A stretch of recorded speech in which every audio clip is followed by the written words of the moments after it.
Per tal de lluitar contra el sexisme en el context festiu i amb la premissa de preservar l'absoluta llibertat de totes i gaudir de les festes, l'Ajuntament de Castelló d'Empúries instal·larà durant la Festa Major 2 punts liles.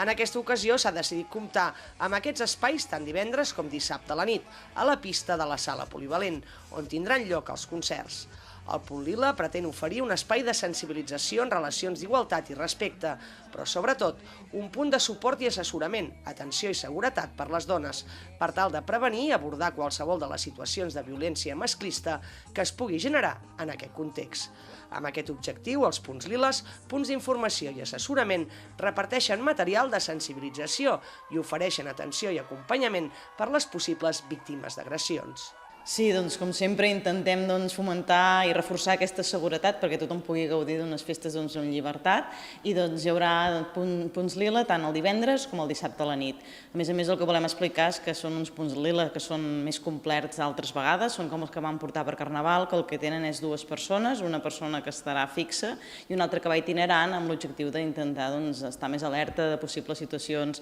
que hi puguin haver, de violència o desagradables i com sempre recordar que té aquesta doble funció d'una banda pedagògica, d'assessorament, que permet que tindran diferent material perquè tots els joves es puguin acostar allà i fer dinàmiques i fer jocs per conscienciar una mica per ja evitar que hi puguin haver aquestes situacions de risc i d'altres també, evidentment,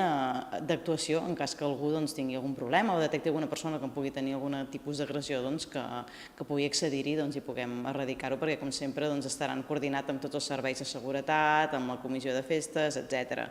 Dic que també és un punt més complex i més variat en el sentit que no només aborda el tema de la violència masclista, que evidentment és la principal i és la que més ens preocupa, sinó que també tracta temes de sexualitat diversos, diversitat i també hi ha conscienciació en relació a les drogues, en relació a que tothom faci aquest consum responsable. Per tant, una iniciativa més per garantir que les festes siguin més segures i que tothom les pugui gaudir a tope però amb llibertat.